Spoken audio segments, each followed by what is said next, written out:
Good morning mga kabady.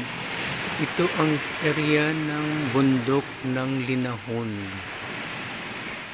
Dito makikita din sa aming lugar sa Poroquilis. Ito ay pinakamagandang tanawin sa lahat dito. Pag nandito ka sa amin, makikita mo lahat ng mga